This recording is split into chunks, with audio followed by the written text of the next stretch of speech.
Welcome to the Unstoppable Recording Machine Podcast. And now your host, EYAL Levy. Welcome to the URM Podcast. Thank you so much for being here. It's crazy to think that we are now on our 7th year. Don't ask me how that all just flew by, but it did. Man, time moves fast. And it's only because of you, the listeners. If you'd like us to stick around another 7 years, and there's a few simple things you can do that would really help us out. I would endlessly appreciate if you would, number 1, share our episodes with your friends. Number 2, post our episodes on your Facebook and Instagram and tag me at EYAL Levy URM Audio and at URM Academy, and of course, our guest. And number 3, leave us reviews and 5-star reviews wherever you can. We especially love iTunes reviews. Once again, thank you for all the years and years of loyalty. I just want you to know that we will never charge you for this podcast, and I will always work as hard as possible to improve the episodes in every single way. All we ask in return is a share, a post, and tag us. Oh, and one last thing. Do you have a question you would like me to answer on an episode? I don't mean for a guest. I mean for me. It can be about anything. Email it to me at eyal@urm.academy.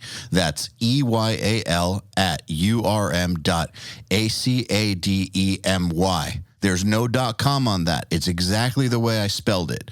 And use the subject line, Answer Me Eyal.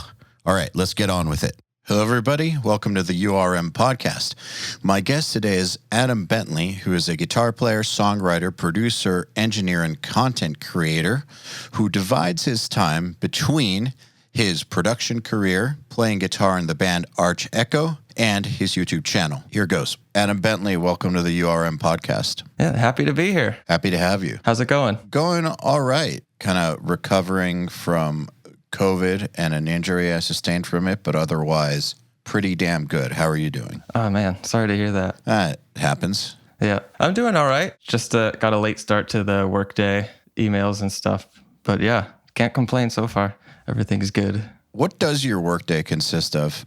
Because I know that you do a few different things at a pretty high level. I'm just wondering, like, what does your workday look like? How do you give things their appropriate amount of time, like between engineering, you got the band, obviously you got to keep your playing at a high level.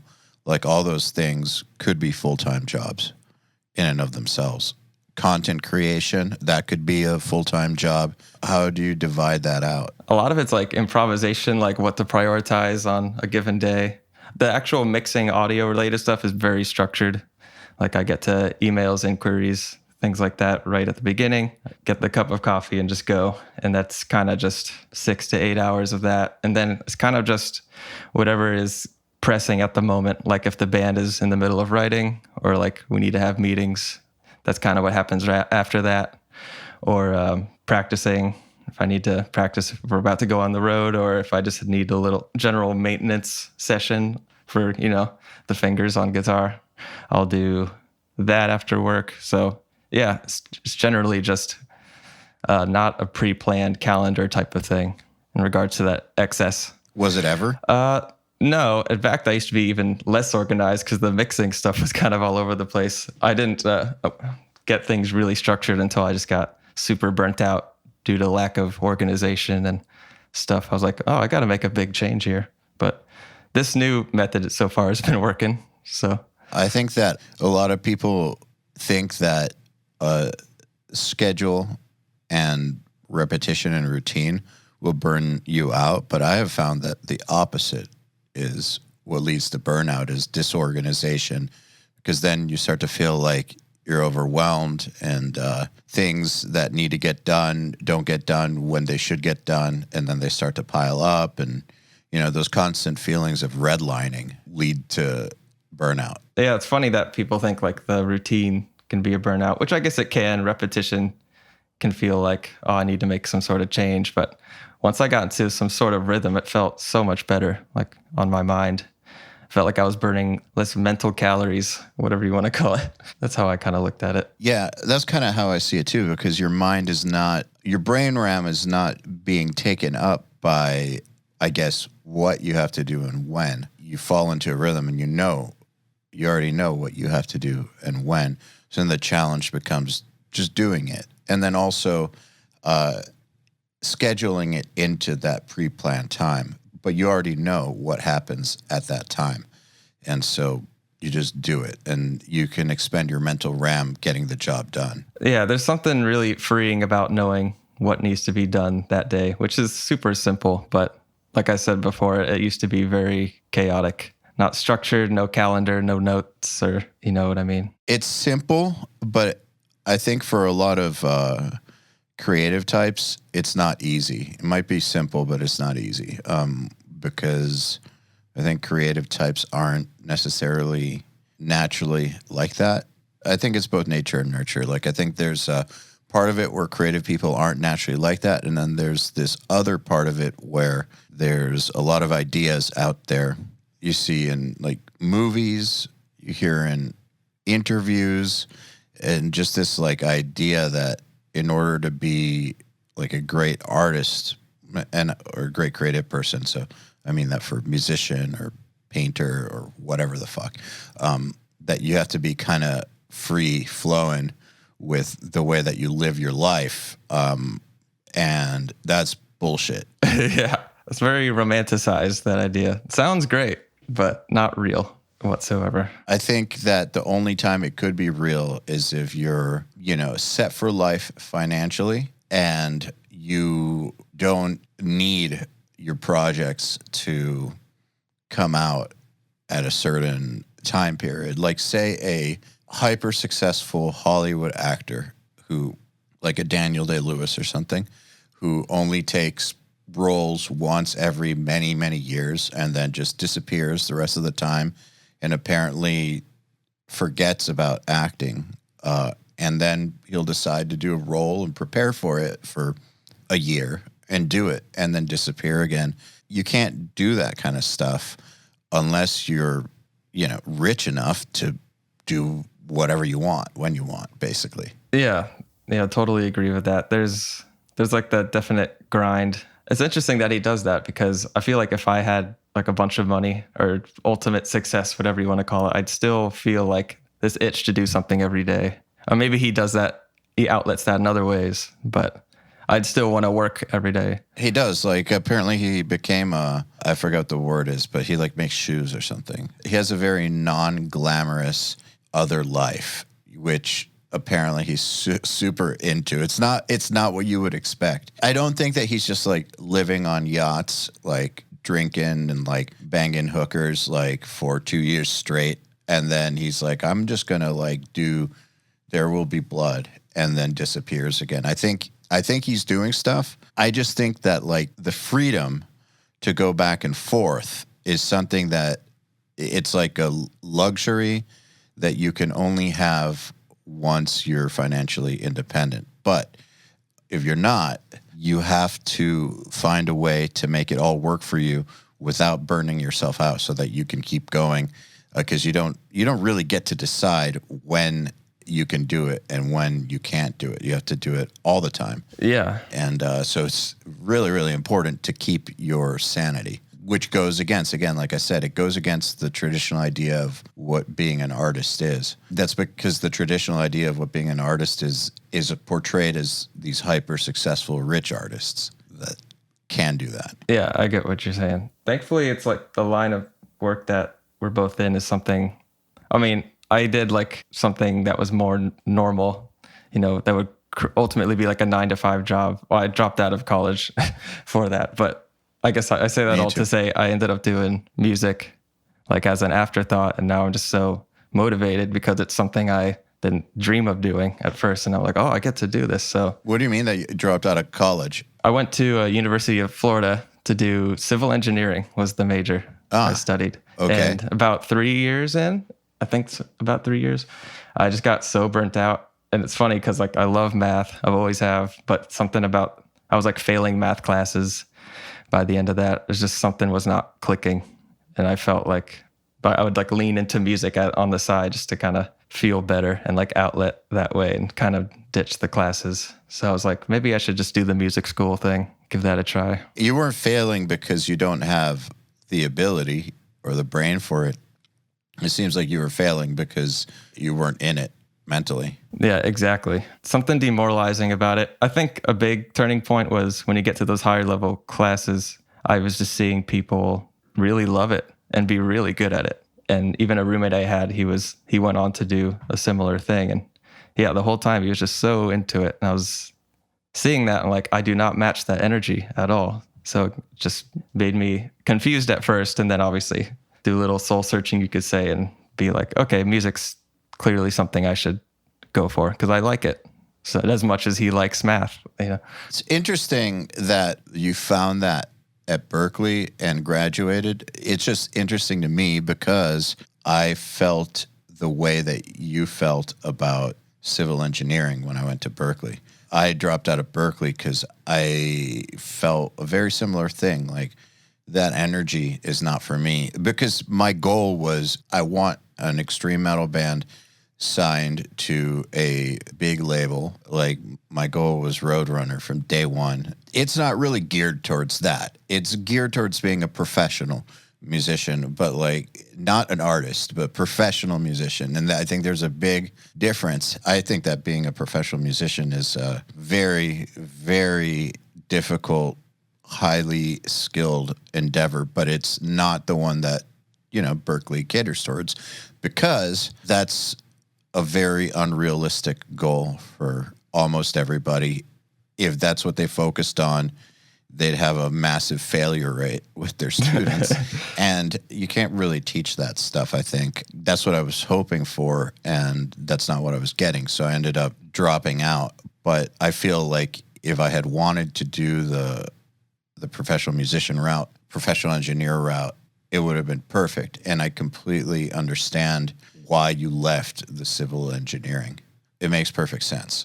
Yeah, it's interesting that it's the Berklee part that you felt the same. I did think about like, am I going to be a player? Am I going to be an engineer? But throughout that whole time period, even during the civil engineering and all that, I was heavily into the production engineering side of things. I would listen to records in that way, analytically all the time. So I was thinking I should go that route from the get-go. I didn't try to go like, I want to be studying guitar and become this big performer one day or anything.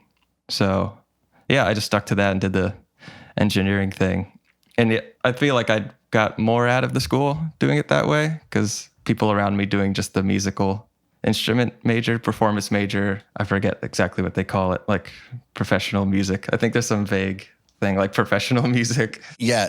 Okay. So professional music, that's the one I tried. It's like the choose your own adventure major. You get a little bit of business, a little bit of performance, like some of this, some of that. But I feel like the people who did MP&E at Berklee, you know, for those who don't know, music production and engineering, that's one of the only super legit courses of study they have there, in my opinion, at least in the past. That and business, like those were the fields that, I mean, MP&E, I think, is the only major you have to actually test to get into, first of all. I don't know if that's changed, but you don't just get to study that. You have to pass some tests, and they take that one very, very seriously. So already by doing that, you're going to be around the most serious people at the school, I think. I think the performance majors, yeah, there's going to be some players that are just godly who,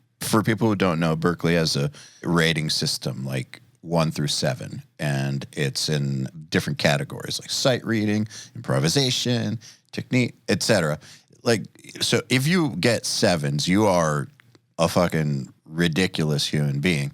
And there are some people who get 7s and, you know, do the performance major and then go on to fucking crush it as players. And even if they're not famous, like there'll be the people who are in every single hyper successful wedding band, and then they'll be doing really high paying session work, and then they'll always be in like something that makes them a lot of money, and they're always working. That's the goal of the performance major. It's not being in a death metal band on a major label or something.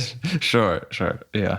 There was like this, maybe it's changing now, but this acceptance of new genres that I'm sure that'd be considered a new genre when you went to them from an educational perspective. They'll be like, what is this? So there was nothing for it. Well, what was interesting is that John Petrucci already had gone there. Steve Vai had already gone there. There were already badasses in our world who had gone there and done amazing things. But I don't think that metal, prog metal, any type of metal, it didn't have the respect from real musicians that it has now. Wes Hawk was saying something really interesting the other day on a Q&A, that it wasn't really until about 10 years ago, and I'm curious your opinion on this. He says that it wasn't until 10 years ago that heavy music adopted the level of sophistication that you would find in jazz, for instance, as far as harmonic structure goes and, the way that the music is built. And that's not to say that it sounds like jazz or that people weren't great before that, but as a whole, like your bass line now is way more sophisticated harmonically than it used to be. And so it makes sense that schools would start to cater to that because it can fit into their curriculum. If you study jazz at Berklee, it's not a huge leap to then work that into progressive metal. Yeah, I think definitely on a baseline level, it's been a 10 years thing because there's like exceptions, like Meshuggah will do weird things, or even Opeth. In like the 90s. Or Opeth. Yeah, exactly. Yeah. So, yeah, more and more bands are definitely making this more of a normalized thing where you can be very adventurous to the point where like you could actually go to a jazz harmony class at Berklee and be like, oh, I can utilize this, instead of being like rolling your eyes and be like, oh, this is pointless. I just want to do like 30-second notes with my right hand, like type of riff writing, It's a lot more like nuanced, which is awesome. And even when I went there was like prog band ensembles, like people like getting, even if it's not like a formal, like here's how to do prog. It's like people are getting together and performing like at recitals and really spreading it across the school. Like this exists. Like people are very aware of it. So I did like that.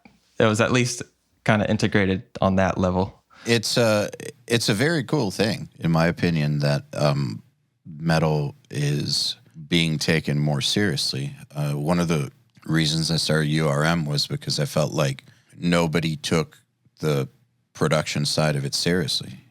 They just didn't. I still think they don't at schools. I think on the playing side, they're starting to, but on the production side, they don't. There was a massive hole, and there still is a massive hole when it comes to that. And there's this whole huge genre.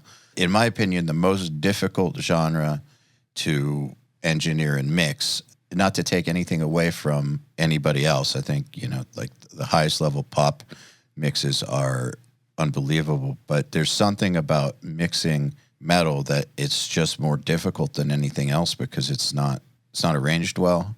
Like even if when it's arranged well, it's not supposed to work. You carve a bunch of noise into something that sounds amazing as opposed to something that's arranged by the best arrangers in the world, that's designed to sound great and where everything has a spot.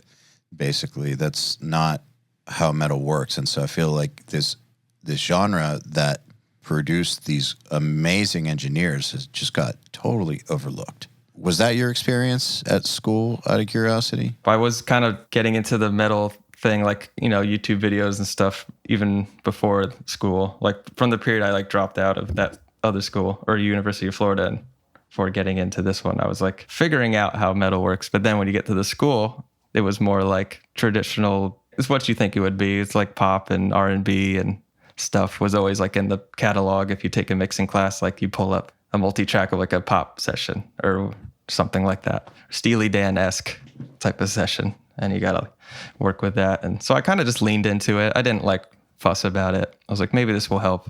And then I would just kind of do the metal thing like in the box in my dorm when I was done with that, just use the time so I could try to get something out of every genre I could. But you're right, there's not much. There's the occasional song in there. Do you know?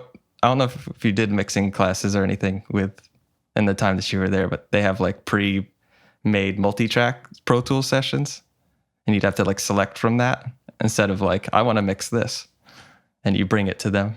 So it's pre-made songs from like students. Well, okay, when I went there, that did not exist, but like it was a while ago. But I did take online mixing class from them in like 2011 when I had to learn Pro Tools because I used Digital Performer and then for a long time, and then I got this gig at a studio in Florida, and I had to learn Pro Tools, and I just figured I'm not going to waste their time asking them to give, the producers I was working with, I need to learn this on my own time. So I signed up for a Berklee class, and yeah, they gave me like some country stems, country tracks, and some really stale pop tracks, and yeah, exactly. Yeah, it's a lot of elevator music and just the worst music you've ever heard. But yeah, you could pick which one you wanted to do,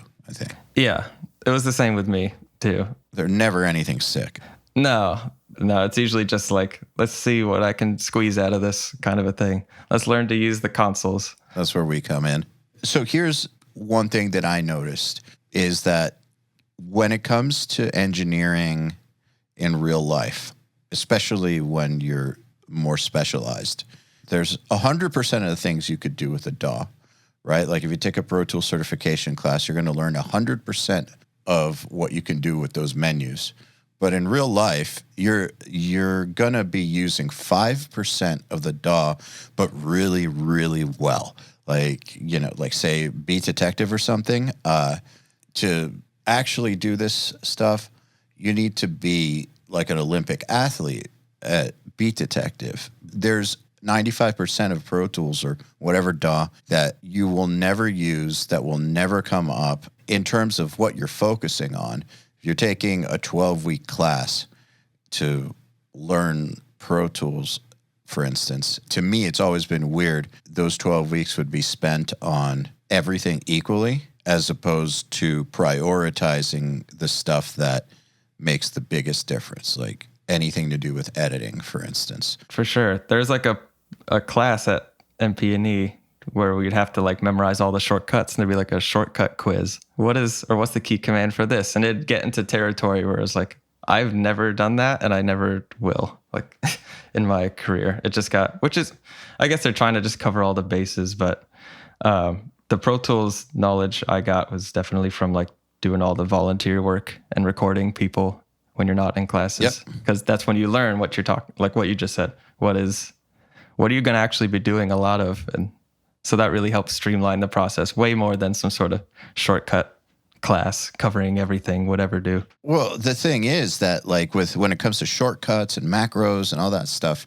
it is important to know your key commands and have them, be able to just fire them off without thinking. But it's more important to have the ones that you use all the time like that, to really, really focus super hard on the stuff you do use and just having that be muscle memory, second nature, instinct. So you're fast and awesome with it rather than, key commands for every single thing.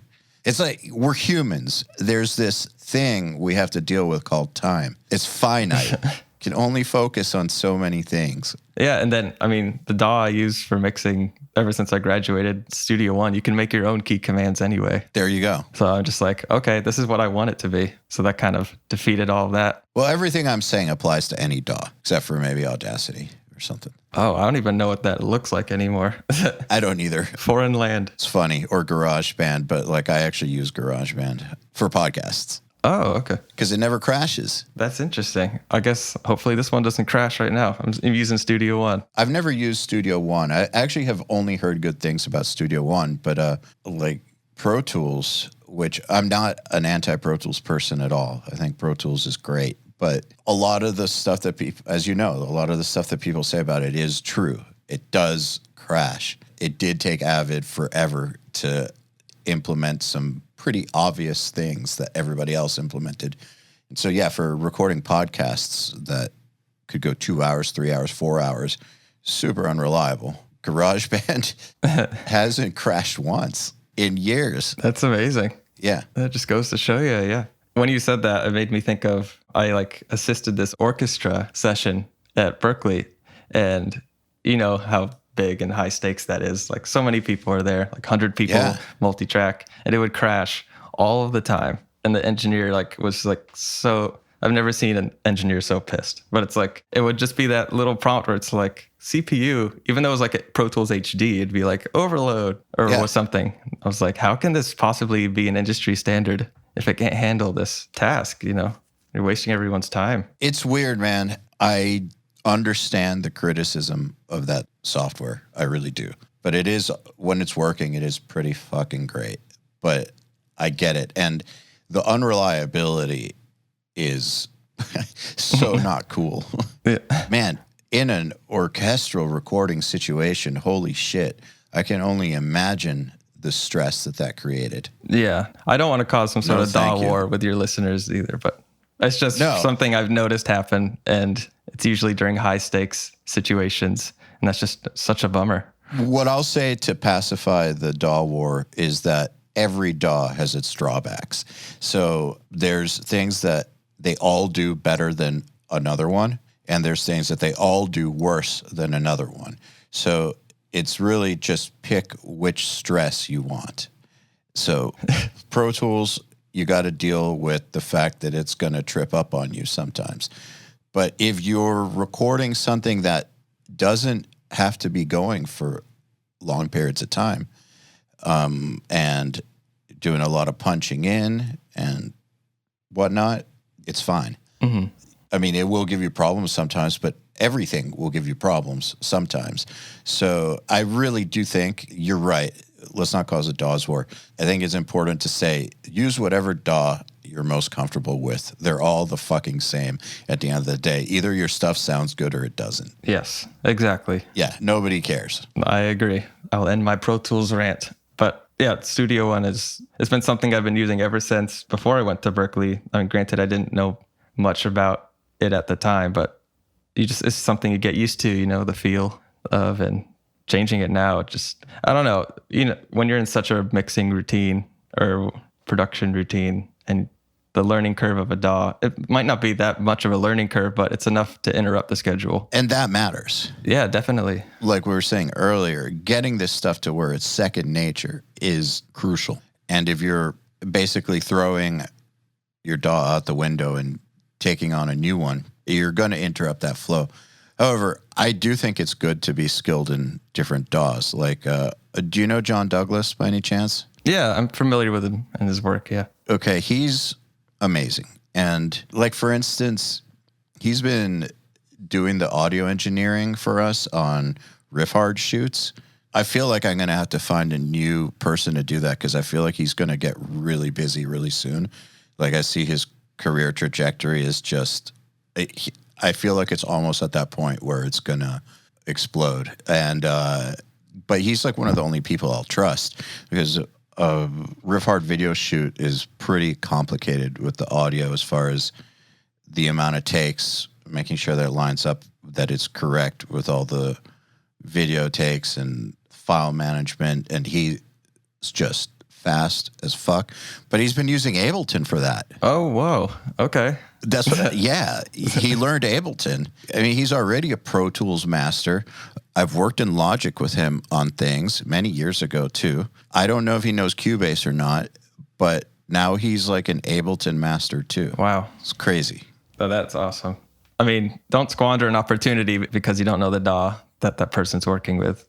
I totally agree. It just comes down to what makes sense for you, though. I think that if what you're doing makes sense to stick in one, then stick in one. That's all that really matters, I think, is that you're not limiting yourself in the context of what you actually do in real life. Yeah. So if your real life requires you to take on a different DAW, then I'm sure you would do that. Yeah. Actually, just the other day where we were recording my band's new single, I like to record the drummer, like engineer all of that. So, and it's a Pro Tools. Well, it usually is a Pro Tools situation. And I'm not going to be like, no, they don't use Studio One here. Let's find something else. I mean, you just got to do it. I mean, Pro Tools is, thankfully I learned it at school, and it's hard to forget it when you do it for like 4 years straight. It's like drilled into your brain. So I am glad that I have Pro Tools knowledge. So I can just walk into Nashville studio and it's pretty seamless, just because I prefer mixing in Studio One doesn't mean I'm a Studio One elitist or anything. Well, that's just practical. If you're going to be walking into studios that other people own, if you just play the odds, there's going to be Pro Tools in there. Exactly. So you could either be that guy that makes them install a new DAW, which don't be. So this whole industry standard idea, I think a lot of people have a lot of animosity towards, but I just think that no matter how someone feels about that, it's kind of like being mad at an industry that's way bigger than any individual. Like there's nothing that your feelings can do to change the reality. And if the reality is that most places use a certain something and you're going to be using those types of places or working in those types of places, it's good to be able to work in those places. That's it. It's just practical. Totally agree. Yeah, your sentiment is correct. Learn as much as you have the time to learn as much as you can, because you never know. There's even a studio I went to during the quarantine last year. It was Logic. It's like, which I haven't seen. I unfortunately am not that good at Logic. So it made me feel like, I got to learn some Logic stuff now. Because thankfully I had an assistant that could do all the Logic stuff and like really seamlessly, just like any other like Pro Tools app or something would. Yeah, it made me think about, maybe I should learn more DAWs just in case. Just in case. But then there's also that whole factor of time, right? Like what's important? Yeah, like 99% of my time dealing with audio in general is the DAW I use. So there's also that side to it. It just depends on what people's general job is in the audio field. If they're engineering and jumping around studios, it's different than someone like me that can just work from home on my laptop. Having learned production at a place like Berklee where you're using consoles, was it a huge, I guess, shift to become super proficient with the, I guess, what I would call the modern way of doing things? The in-the-box way. Yeah, in the box, a laptop. Like, that's like, okay, so I don't think that big studios will ever completely go out. Like, there will always be a need for sick-ass studios with consoles. But this modern way of doing things, like where you could have a laptop in a hotel room with headphones, that's not going anywhere. It's just going to grow. Yeah, and it's such a game changer for me because, I mean, there's the obvious things like recalling and stuff like that. Even if I had a couple of pieces of outboard gear, which I thought about in my own like home studio, I just kind of ditched the idea immediately because just another way to make the process different, possibly more complicated, possibly not. But I'm like, this all feels correct to me now. Why mess with it? But answer your question with switching to a console. I was already like trying to do both simultaneously. I didn't really go out and like do stuff with my free time, like socially. I would kind of I'd do the class stuff. You do all the console assignments where you book your time. But then as soon as I'd be home, I would just write or practice mixing something just in the box in my dorm or my apartment. So I was kind of trying to get both, see if I see the benefit from both sides. And then, which hybrid seemed like cool. I got into that. I'd even bring my sessions into like a Berklee studio and try to like do both. But then as soon as school ended, I was like, in the box is the best way to go. Just seemed pretty clear. Especially now with the quality of the tools available to you. Yeah, it's pretty crazy how, I mean, I don't have like this amazing analog like ermine ear per se, but it's hard for me to hear a difference. Like if you have like a slate everything bundle, like the analog coloring is like more than enough for me to be happy than buying like a bunch of outboard gear, patching into that. What really matters is what you do with what you've got. Yeah, definitely. I mean, I think most mixers have that path, right? Where they like, it's a slow accumulation of different plugins, or you're finding out what colors you like, what things you like to do. Like I started out with just stock plugins. You kind of push that to its limit, and then you start to experiment with things that color it. You learn what that color means. I guess when I say color, I mean just the general harmonic character, whatever you want to call it, that analog emulation is adding to it. And yeah, it just felt like a constant experiment for over just years. That's the thing, key point you just made, over years. What I've noticed with a lot of Nail the Mix students is they want it all fast, and none of this is fast. No. People will ask general questions sometimes, like how do you reach like a certain level of mixing, or like what you do? And I'll say like 9-10 years, most of which you hate yourself. That's dramatic. You're very frustrated. You might still hate yourself anyways. Yeah, not be happy with what you are doing, but still somehow pushing through it anyway. And just over this consistent period, and you just can't give up. Man, I think that not being happy with where you're at trait is why people get better. And I think that as much as it sucks to feel that way, it's crucial. It's absolutely crucial. I don't know a single person that's good at anything that is happy with where they're at. I just don't. Yeah, I noticed that. So it makes me feel a little better about that mindset, definitely. Yeah, I think it just goes hand in hand with this need to improve. Like you can look at it negatively, like, oh, like I'm constantly frustrated. I constantly hate everything I do, but I kind of look at the silver lining. It's the same trait that is also pushing me to constantly try to do something, top myself, whether it's like with guitar playing, songwriting, or mixing. It has to improve, or else I feel guilty. I feel like most people have that. It's like either like guilt of not being productive, or just like this feeling of being stagnant is just this weird feeling, like plateauing. It sucks. I don't do well with that feeling, which is one of the reasons that I keep moving, keep doing new things, is because the alternative is torture. I don't have a choice in the matter. And I think that is a hardwired trait. Like I'm sure it would be the same for you. And I know it's the same for just about everybody who I know in the field. Is there's no choice in that matter. Stagnating leads to bad mental health outcomes. However, there are people who are not wired that way. I'm jealous of them.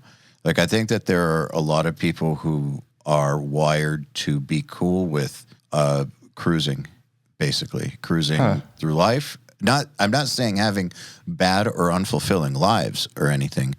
I just mean they're wired for something else, and they don't necessarily make the best mixers or the best musicians, but that's okay. It doesn't matter as long as they're okay mentally. That's what matters. But I think it's important to know that about yourself. Like if you know that stagnating is gonna fuck with you, then you can't let that happen. Yeah. So you have no choice but to get awesome, basically. That's a good point, because there's certain jobs where you're not supposed to, by the book kind of a thing. I'm sure like accounting, being a doctor of some sort, like there's not like, oh, I must change what I am doing like all the time. Whereas like, I haven't thought about it that much. I guess the artist mindset is what I would call that. Like you gotta change, you gotta have variation. Turning out the same exact thing by the book, like quoting myself, would be like, I don't know, probably annoying, like a turnoff to some people after a while.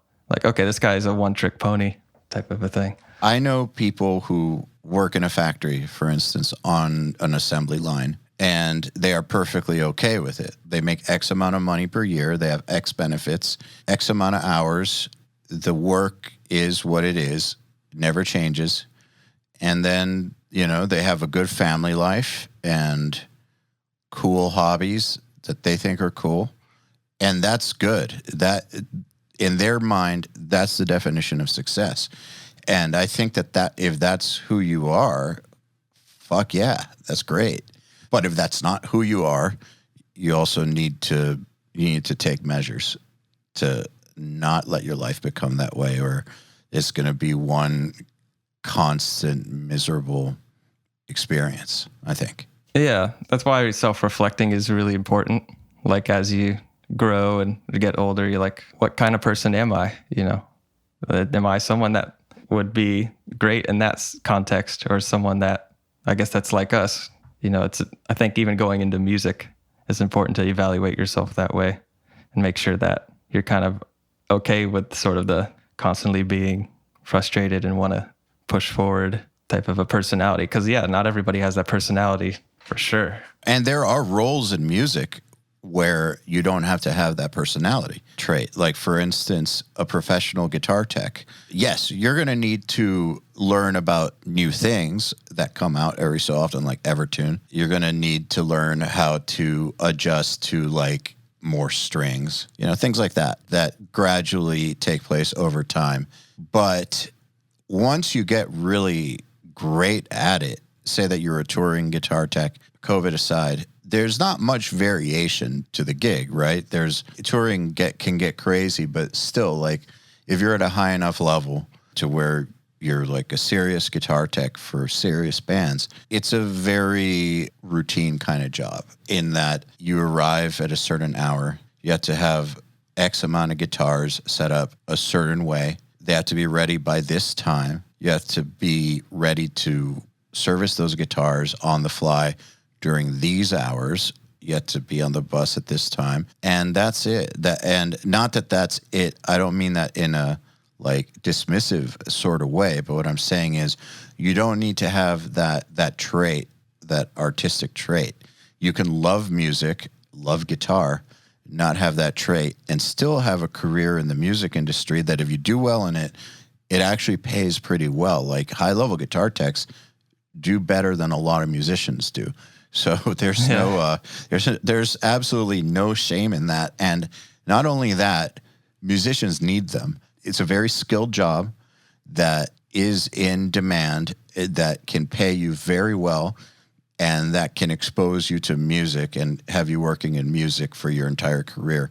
But that does not require you to have this trait we're talking about. So for people listening, like, who want to do music, who may not have that thing in them, it's fine. There's plenty of careers in music that don't require that still pay well, are highly respected, and take a ton of commitment. Yeah, 100%. Just going back to the self-reflecting and kind of evaluating all the things that you like, or like what's your personality like? Do you love music? Like, how does this fit? How can I possibly make this fit? And I'm sure it's a trial and error process, finding the job that works, because you can be like, I love music, and then just like enter some field. I'm sure there's people that do that and just try it out. Like I could say that in a way with like the studio engineering thing. Like I kind of, in my mind, was like, I'm going to be that guy that works at a Nashville studio and records everybody, like that type of thing. And now I mix in my house, and I have a band. I had no desire to be in a band, or I didn't think I'd actually be in one. It didn't seem like a reality. Like a band at all, or a band that people like? At all. I thought I would do like some internet release stuff to solo on the side, just to kind of outlet some creative juices. But to actually be in a band and perform, I thought the stage life I was done after like my random gigs here and there when I was younger. But just evaluating myself and realizing, like, if it's with like people I really like a lot, like my band, they're like brothers to me. It made me realize I actually love performing under the right conditions. So you just got to kind of analyze things instead of like dismissing it entirely. I don't know if I'm getting way off track, but my point was just reevaluating yourself and what you like and what you don't like. You didn't get off track. You were actually... You actually predicted where I was going to go next. I was curious about how you figured that out, because I remember when we talked about doing this podcast, you specifically wanted to do URM and not riff hard because you see yourself as an engineer first, which I thought was curious because of the type of band you're in isn't the type of band that, it's not like a casual kind of music. Yeah, sure. So I thought it was curious that you didn't define yourself as that. It seemed to me like you saw that more as something that happened and that's really, really cool. But that engineering is how you actually see yourself.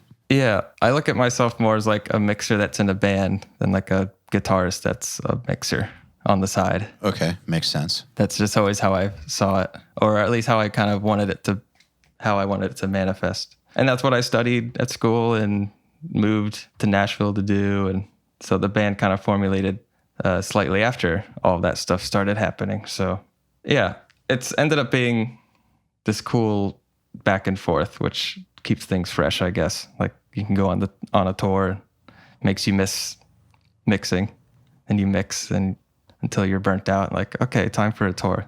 Perfect. And I didn't think that would be my life, but yeah, I love it. But here it is. Yeah.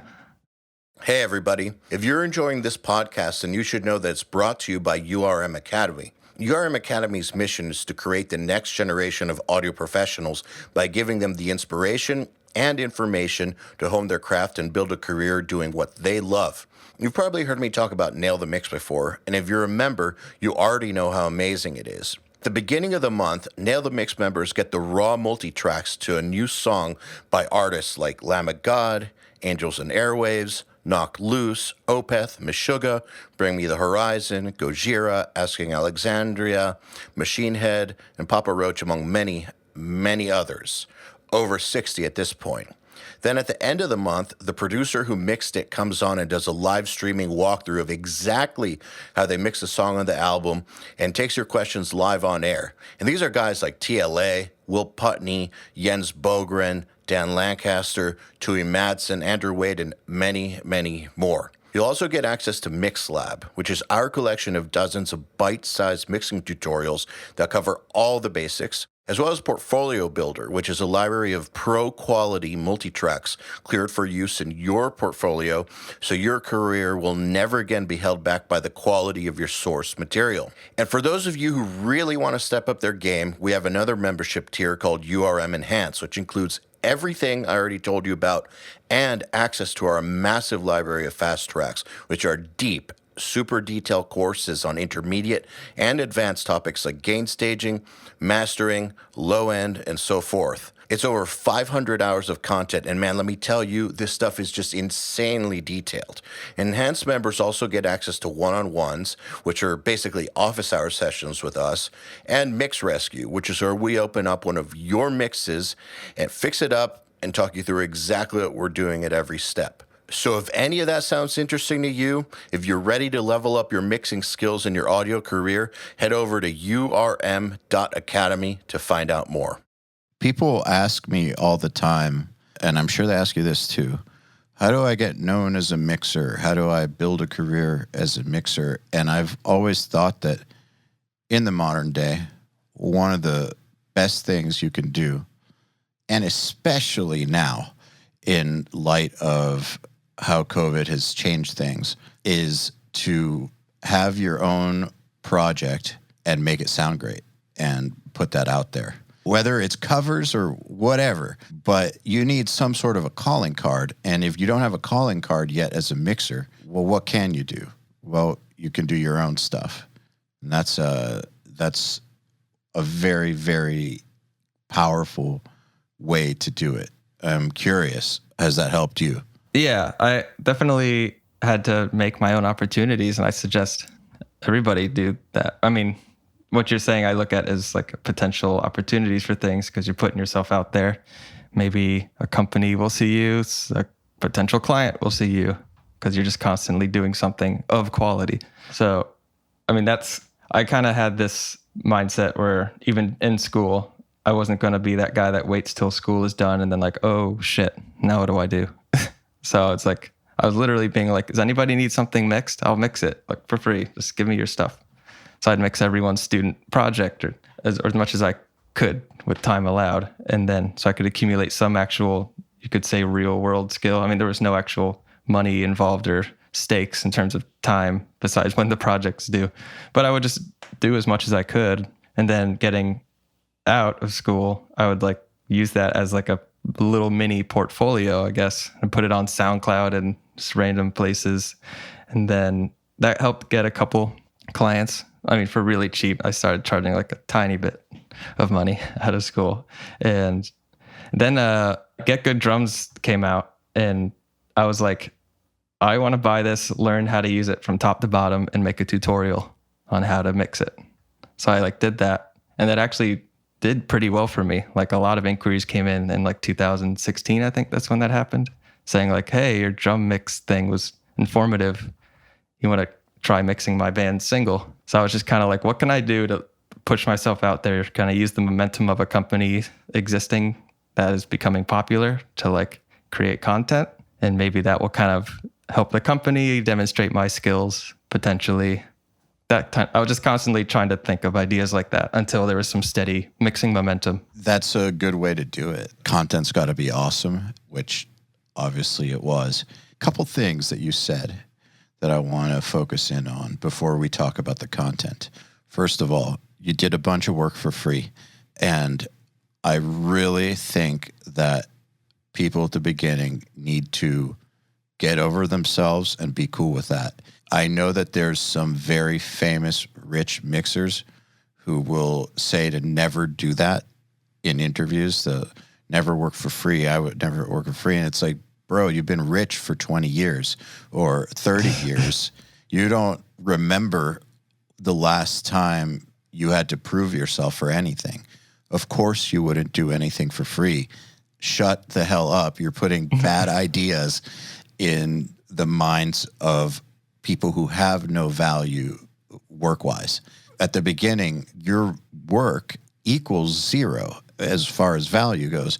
In fact, you should be paying other people for the opportunity to mix their stuff so that you can build up your portfolio and get experience. So the fact that you're even doing it for free is a good deal for you, in my opinion. Yeah, when you have no resume, why would someone trust you? I feel like in any line of work. Yeah. Yeah, that was the mindset for sure. It's a very good mindset. That's right. No one would trust you. Why would they pay you if they don't trust you? One of the biggest things you need to know how to earn as an engineer is people's trust. As a producer, mixer, whatever, the audio professional is, you have to earn trust. And without that, you're basically dead in the water. And if you don't have portfolio and references, and you have zero as far as trust equity goes. Yeah.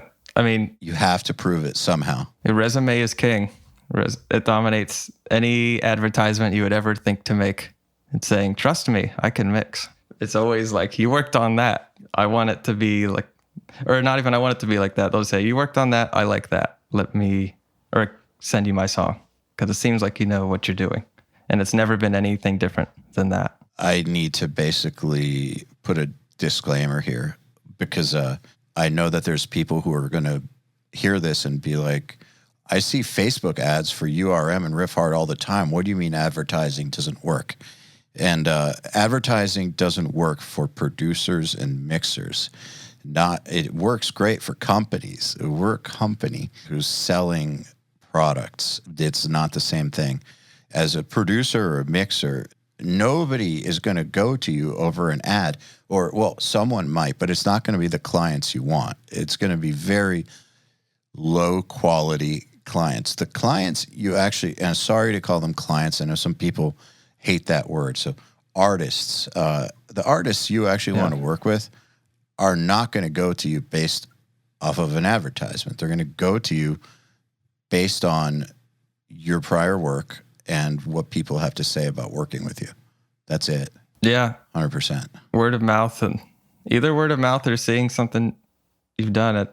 Again, that's why the portfolio, I could be a broken record about that. Like, what have you worked on? What have you worked on? Or like if people talk to me about wanting to do this for a living, it's like, and you haven't worked on anything? Yeah. Okay, go find something. Like you guys have a portfolio builder, right? It's like, go do that. Yep.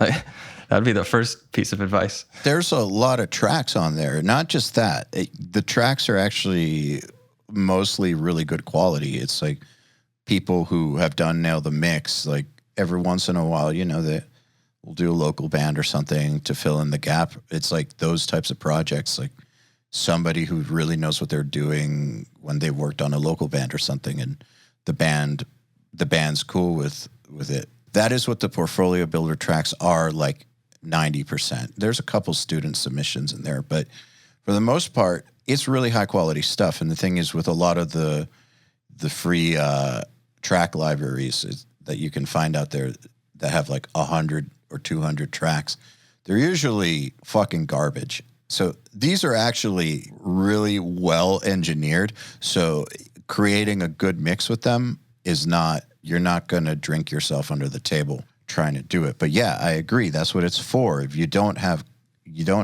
customers, clients, you need to show the quality of your work somehow. How else are you going to do it? Yeah.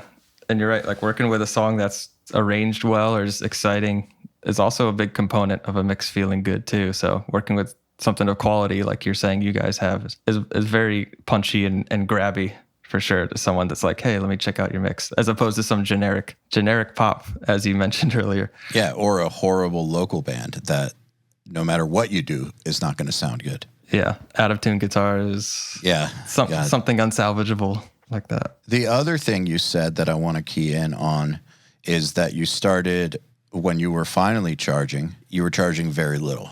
And that's another thing that people get discouraged from doing. Whenever I see those, I want to start making money at this, what should I charge? I was thinking like $25 a mix or something like that, something really cheap. And there will be a bunch of comments which are like, bro, you're destabilizing the market, or know your own worth, like all those kinds of comments. And it's like, stop feeding this person delusional thoughts and ideas. If they are at the point where $25 a mix is what the most they can get, don't tell them to charge $300 or $500 or $1,000 a mix.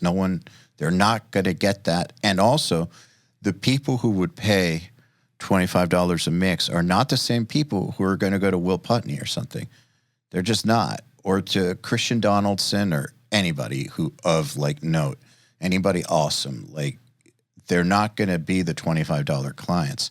The $25 clients are going to go to the person who is worth $25 a mix, and that's fine. Yeah, I think everybody's on a different path or like trajectory in their path, and they're at a place where they're at $25. And yeah, I never really understood the arguments to that, because everyone has their own situation and their own point in their career, and yeah, just let them do what they want. And it's also like a get what you pay for thing. They're not going to affect the whole mixing market, because if someone wants someone that charges $1,000, they know they're going to get like X quality, and they'll charge that. Or $2,000. Or $2,000, yeah. Or $3,000 or whatever, Something bigger than 25, yeah.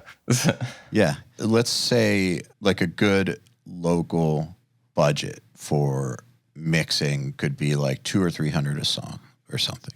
It's reasonable. Maybe more, maybe less, but that's a good reasonable range for like a serious local band to go to like a good in-town engineer, something like that. Even to get to that point, that's a big ask if you have zero to your name. Yeah, it took me a while to get even there, because there'd be people that start having actual like album release strategies. Like they're really thinking about what this is going to do out there when you start getting into that territory of clients. So that means you got to change the way what you bring to the table too. Like not just like have some general skills, but how do you like deal with people and meet deadlines, really communicate well? These things start to change pretty quickly. I noticed that, at least when I did like the free student thing, and you start working with higher budget things. It's a big shift where you have to kind of start training yourself in real time, to do that extra stuff. How did you adjust to it? Kind of just threw myself in the deep end, like just being willing to just get better at communicating and understanding, like respecting people's time. Not that I didn't respect people's time before, but it was just more chill, obviously, when it's something of $25 or something.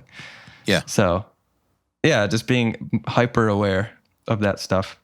And it's something you have to get better at, but it felt less of this strenuous thing once you just get in the rhythm of doing it. And now it's just something I treat it as everyday life, just the way I speak with people and speak about what they want out of it, just out of the project, what what they want out of me, that type of stuff. I like to talk details more instead of like, here's the song, have fun type of a thing. Is this something that comes up at the beginning, like before you start working? Yeah, I like to get as much info as I can out of someone. And maybe they'll say something like, oh, just go for it, man. We trust you. And then in my mind, I know questions will just come up later as I have the mix. Like they're like, okay, I'll do whatever I want. And then they'll say, okay, can this change and this change? And that can be fine too. I think it's just rolling with it and just trying to dissect like every word they say in a way, just or understand to the best of your ability what you think they want or what they are explicitly telling you that they want sonically, if that makes sense. Yeah, I mean, part of the job is being an interpreter, basically. Yeah, and a psychologist kind of too. Yeah. Like borderline mind reader, but that depends on the client or artist. So. Well, yeah, because they're not all, well, I'm cool with saying client. Like, I mean, who the fuck cares? The fact is that a lot of musicians know how to make things sound the way they know how to play, and they know what vision they have for something, but they don't necessarily know exactly how to communicate it in technical terms. So you have to find a way to interpret what they're saying artistically in a technical way that you can translate into something that comes out of the speakers. Yeah, absolutely. Getting to know like these, because the sound has weird adjectives, right? Like honky and squishy, and I'll hear everyone's heard the weird words if they've done this. But then there's also the people that will say like, can you lower something a dB or 2 dB? But then I'll kind of know, like, I think they meant like 3, and I'll like get that right usually. Like, oh, okay, this is perfect. Like kind of, they try to jump into the technical jargon, and it's not precise or correct. They'll say a frequency, and I'm like, okay, I hear what they're talking about when they're saying address this general area, but that's not the frequency at all. But obviously you don't come back to them and say, hey, you were wrong or something. It's just like try to get into their head a little bit. I've known some engineers that actually don't get as much work as they used to, who would take every opportunity to school the client when they would get something like that wrong, which I always thought was a really stupid thing to do. Like, why are you trying to make them feel like shit? Just, they're hearing something they don't like. They're trying to communicate it. They might not have the same level of technical knowledge as you, but that doesn't mean their idea isn't valid. You just need to understand what they mean, not the actual definition of what they're saying. Like if you were to look the words up in a dictionary, like what do they mean by what they're saying? That's what matters. Yeah. And sometimes that would like internally frustrate me at first, like if it was like weird trying to like translate. But at the end of the day, I just told myself it's not their job to know. Like, no. And it's my job to mix this. Why would there be if they knew that much about mixing, they might as well just give it a go themselves to like give me exact things, perfectly like phrased technical moves, like 1.2K, 3.5 dB with a cue of will do exactly what I want. I'd be like, here you go. Like, not even in a hostile way. I'd be like, you know what you're doing. Like, so yeah, it kind of comes with the territory that it'll be a little bit of translating into your own language. I just thought about how funny that is, the idea of the mix notes coming in that exact.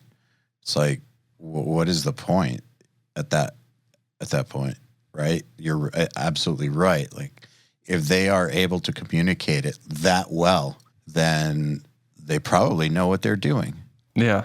I don't know if I've seen that exact, but it gets close sometimes. And that thought will pop in my head. Oh, like you must have mixed like something, or to have some understanding, especially when I like go and look at what he's talking about. I'm like, oh, wow, that's actually like something I would do exactly. Well, I do think though that sometimes even if someone knows how to mix, they might be going to you because they don't want to mix their own thing. True. As you know, mixing your own band has, its pros and its cons. And I think that for some people, even if they could mix their own band, they would rather not. For like, if the relationship in your band is the type where you can mix it and it doesn't make your life hell, that's great. But there's a lot of band relationships where it would, or where the person who could mix it would not be able to get past the neurosis of mixing their own stuff, or they just want somebody else's abilities on it. So there's a lot of reasons for why, if they could mix it, they still wouldn't, I think. No, that's definitely a good point. And I think, in my opinions, obviously aren't absolute or anything. I do come from a place where I do mix my own band, so maybe that affects the judgment slightly. But you're right that it can be very difficult to mix your own band. And I wouldn't even recommend it necessarily. I think it just kind of worked out that way for, I guess, a few reasons. Well, I was like, and obviously trying to get the mixing career going. It was kind of going by then, at least a little bit. And also just there was a little element of pride in there, I'll admit. Like, come on, guys, I can do this. Because we had like the discussion about it. There's always that inevitable discussion. Okay, where are we going to send this? So I almost like over mixed it. I went so hard, like into every little second of every track, just to kind of prove to the band and myself too that I could do it, because it's pretty dense, like arrangements and stuff like that. It kept being like remixed, but ultimately it worked out. It made me, like, when it was all mastered and done, it instilled some confidence. And I think that's what kind of solidified that I just do it from now on. It's like every other release I've mixed as well. And as far as I know, it plans to continue that way. Now that they trust you to do it and you trust yourself to do it, that's different, I think. Yeah. And us knowing each other's personalities, and like they're aware that I am constantly like obsessing over getting better, like we talked about earlier, and that they know that. So they always know I want it to be something cool, possibly different, or like push it in some way. Can it be more clear? Can I hear like every little layer better? Can it have a punchier low end? It's just all these things that I want to try to get better. So I think their general awareness of that as well is what makes them feel okay with sending all the stuff to me. But yeah, it definitely depends on the band. How do you want to go about that? I mean, one day you might not feel like mixing your own band. Who knows? That's definitely true. It'd be fun to try out at some point, but now it's become fun. I made it sound like very frustrating and like strenuous. Maybe the first album was, but now it's like I'm always excited when our albums are ready and we can get to work on that aspect of it. Is it kind of like everyone in the band has their own role? Your role is like producer, engineer, mixer. Everybody does take on a role for sure. No one wants to be the weakest link in the band, which is why I love my band a lot. Everybody wants to be, I mean, not just on their instruments, but just what can I do to just like make this whole thing work? So like our bass player, for instance, is very like financially savvy. Like he was really good at overseeing like budgets and just how things should be spent, like where resources are allocated. Then our keyboard player is also a phenomenal producer. Like I'd say I do like a quarter of the production, maybe even less. He does like the majority of, I would say, like actual production stuff. And then obviously mixing incorporates some element of production, like dynamic stuff and effects. And so I guess we just all share the workload and just in a different way. And it makes the process super smooth that way. I think that that's key for any band that's going to last, especially once they're out there in the real world. I think that there can be no weak links. And also, everyone needs to do what they're best at. Bring that to the table. Yeah, exactly. Yeah, problems start to happen when people try to take over things that they're not the best suited for, or don't allow other people to do what they're the best suited for, or certain people just are checked out or whatnot. That's when a lot of the problems start, I think. Yeah, I definitely had that sort of struggle at first to figure out there's the mixing part, but even within the band, aside from that, it's like in the songwriting, like where are the strengths? Like, should I write a demo that has like everyone's parts like MIDI'd out? And then I learned, no, that's such a counterproductive of time if I know our keyboard player's an absolute legend on the keys. In my opinion, I'm like his biggest fan, but I know he'll do something way better. So I just don't write that stuff. I just know like maybe you could do something in this vein. I'll just like focus my time because I like writing riffs and I think I'm decent at programming drums. So I'll write like riffs in that manner. Just like really focus onto what I know I can do, what people will be interested in, and other band members will be interested in hearing. Because if it's like diluted with shitty keys or something, or like a guitar solo that I think our other guitar player could do better, it's just a waste of time. So I guess the efficiency thing is pretty important. Playing into your strengths creates an efficient workflow. You know what I mean? I completely agree. I learned this the hard way when with my band's first self-released album. I programmed all the drums and then found who then would become our drummer and tried to get him to play all this stuff that was completely unrealistic, like require like 7 arms and 4 feet and stuff. And he railed me so hard. He made me feel like such an idiot. And from that point on, I did 2 things. I learned how to actually program drums better, took some drum lessons, but also realized that when I'm working with an amazing drummer, considering that I think I'm decent at programming drums, but not awesome. A great drummer is going to come up with way cooler shit than me. So I should focus on what I do better than anyone else in the band. That's it. Let them come up with their stuff. That's key. I'd imagine that's how most bands that are like really killing it are efficient in their songwriting process work. Because especially when there's a lot of people, like we're a 5-man group, and I consider that a lot of people in terms of like cooks in the kitchen potentially. Oh, it is. You know, so everybody wants to contribute. That we're that type of group. So we've taken some time to get some sort of rhythm going to find everyone's fit.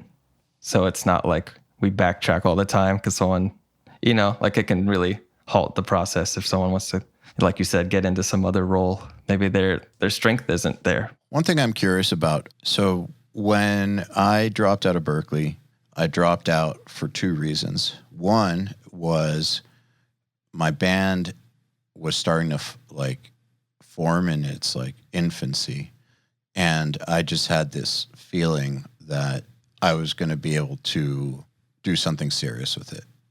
And I felt like I needed to start my own studio in order to be able to record that band, but then also hopefully get good enough to record other bands that would then help my band, and then kind of like this symbiotic relationship sort of thing. And that worked. It really did work. What I'm wondering is, has that worked for you too? Like that as the band became better known, your studio career did better. As your studio career did better, opened up opportunities for the band, etc. I mean, after the first album was out and you get the mix credit, you know, people would write and say, like, can you work on such and such because they heard the album? So that definitely was a big catalyst. We didn't even know how this album would do, so that's exciting to me. So it's slightly different because you say you like focused on this band is forming, this is going to be the thing. Whereas it was more like I said, I'm a mixer that's in a band. So I was like, all right, this is all fun. Let's see what happens. Like throw it on the internet. And then it just kind of, the momentum or the snowball effect just happened.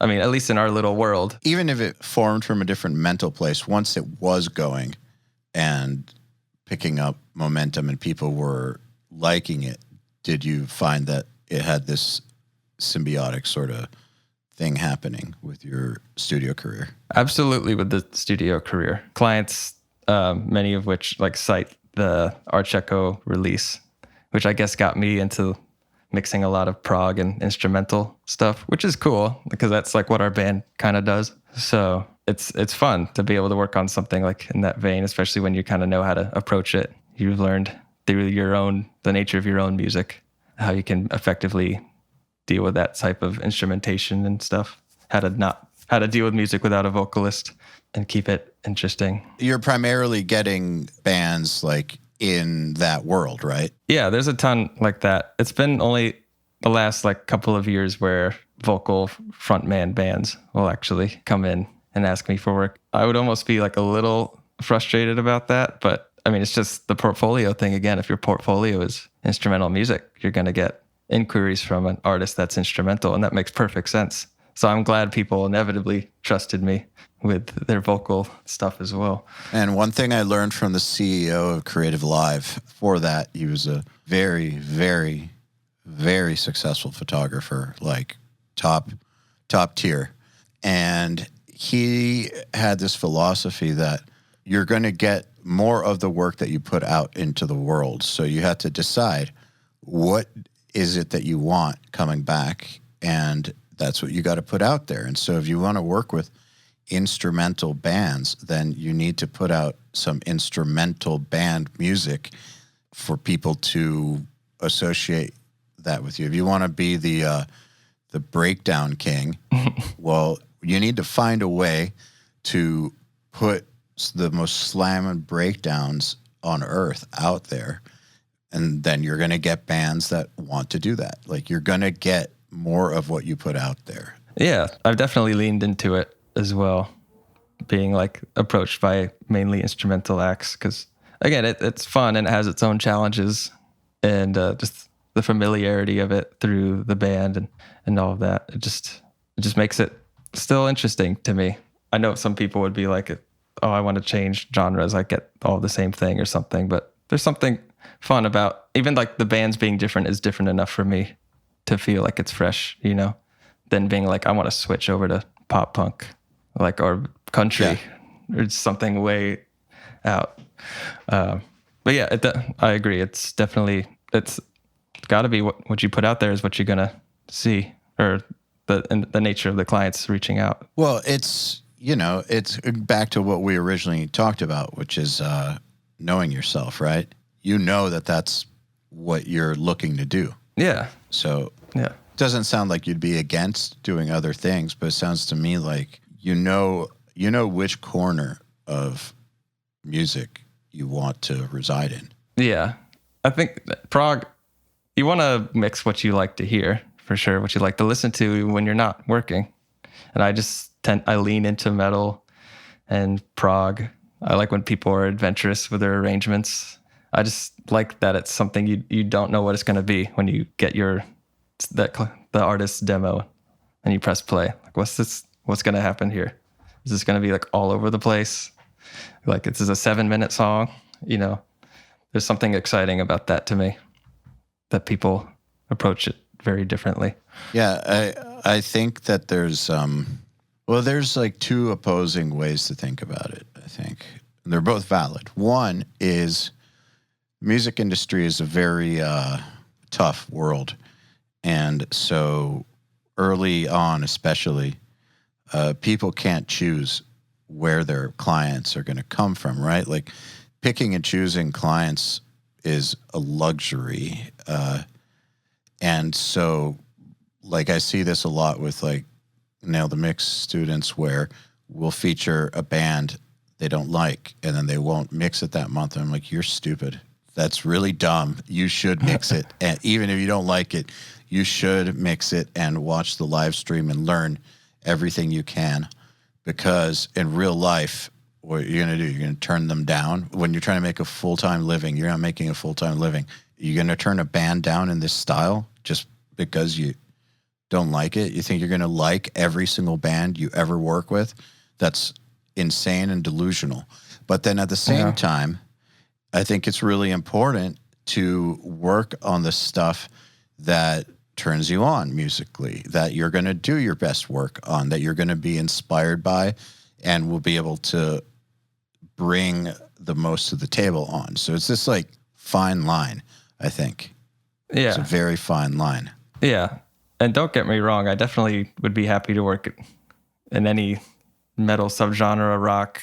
Like, obviously that's where I like to remain, just because of again, people in the past have been that style, and that's my portfolio, so people will approach me that way. But I'm not like a prog, like, you're not prog, like, no, like, it's an immediate no or something.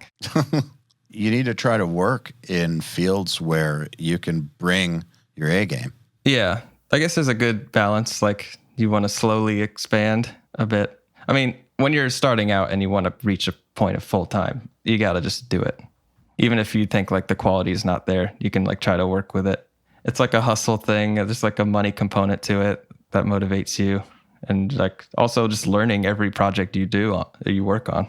You always learn something. And I think that applies kind of the nail the mix thing you mentioned, where like maybe like you don't like the song, but they'll probably do something. There will be something you can learn, like how he did something to the drums, like processing wise. Maybe there's a thing, just a little thing in there that you'll probably use for the rest of your mixes, like in the future. Like it's just something you never know. Absolutely. So yeah, open mind's important. I mean, I don't like everything we have on there at all. There's some stuff I straight up dislike. And there's been a couple sessions where the musical choice makes me want to throw myself off a bridge, but to like have to sit there in a room and listen to it for 7 hours. But there's never been a single time where I didn't feel there was something super valuable that the mixer had to say. Usually way more than one thing, but there hasn't been a single time where there hasn't been something awesome that the mixer did. Yeah. I actually watched the Holy Roller nail the mix. Oh, that's a good one. He's the man. But it goes against like aesthetically, like not against. Lately I've been favoring like very clean, like articulate mixes where this mix is so powerful, but like sludgy, and you know what I mean? It's like saturated and nuts. There's this, but in such a cool way.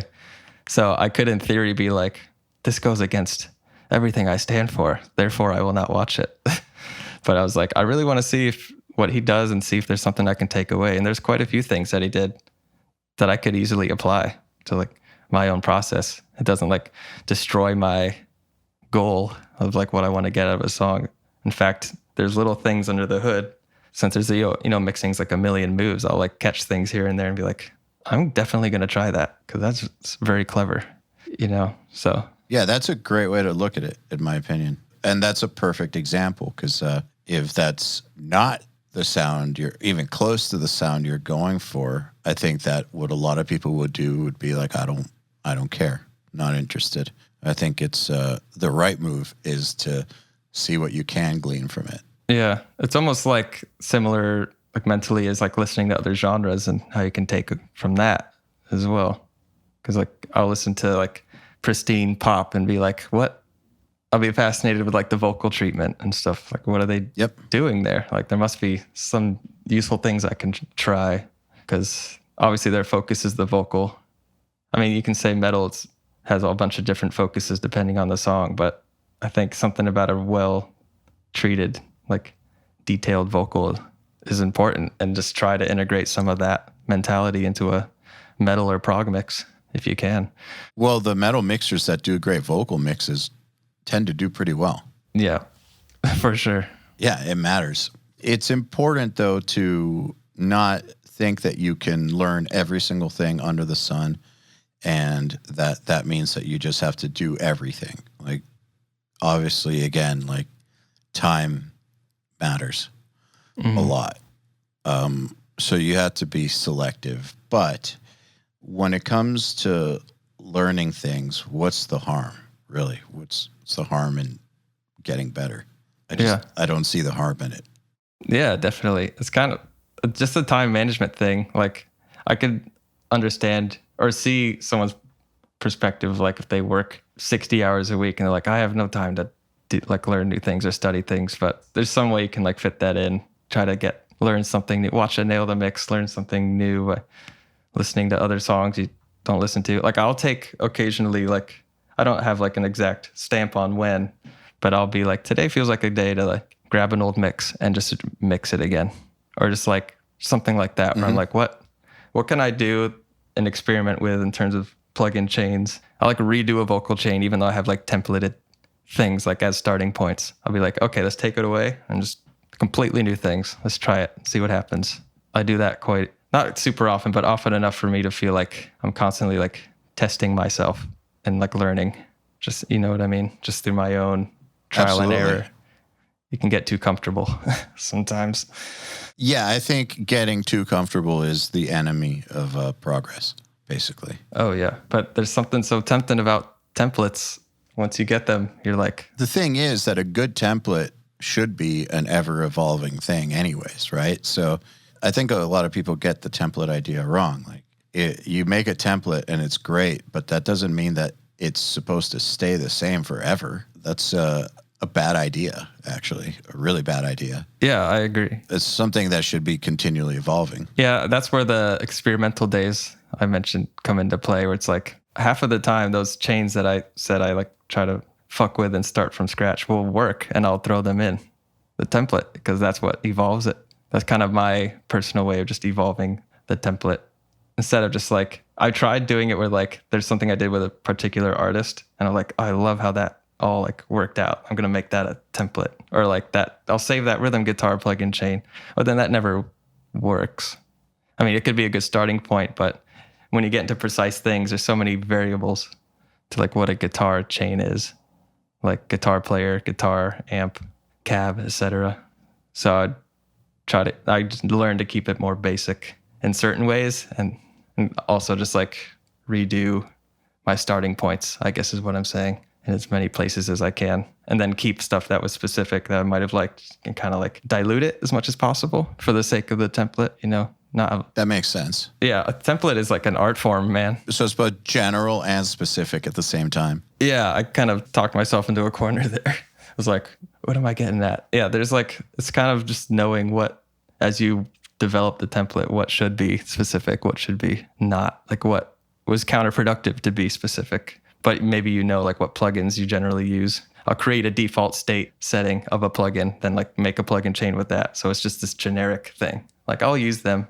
Inevitably, that'll save me time, but you don't know what the settings will be walking into a session. Like you can never guarantee beyond like basic, like high pass filtering is inevitable beyond those things, you know. This is why using other people's templates is a mistake, in my opinion. Yeah, I was thinking about that thought as I was just talking. I was like, people like sell templates and ask for templates all the time on like forums and stuff. It's not just like the amp sim you use, maybe that's in the template, but all these plugins you use after it or someone used after it. And like, as soon as you plug in your guitar, you will be disappointed if you're trying to use that for your own sound, because it will not sound like what you think at all. No, you have to build it yourself. Templates work, but they have to be yours, and that to be something that you're always evolving and that you created through trial and error, because nobody else thinks or hears like you. Yeah, 100%. Well, I think it's a good place to end the podcast, man. I want to thank you very much for taking the time to hang out. Yeah, dude, it's my pleasure. Thanks for having me. Anytime. All right, then. Another URM podcast episode in the bag. Please remember to share our episodes with your friends, as well as post them to your Facebook and Instagram or any social media you use. Please tag me at EYAL Levy URM Audio at URM Academy, and of course, tag our guests as well. I mean, they really do appreciate it. In addition, do you have any questions for me about anything? Email them to me at eyal@urm.academy. That's EYAL at urm.academy, and use the subject line, Answer Me, EYAL. All right, then. Till next time, happy mixing. You've been listening to the Unstoppable Recording Machine podcast. To ask us questions, make suggestions, and interact, visit urm.academy and press the podcast link today.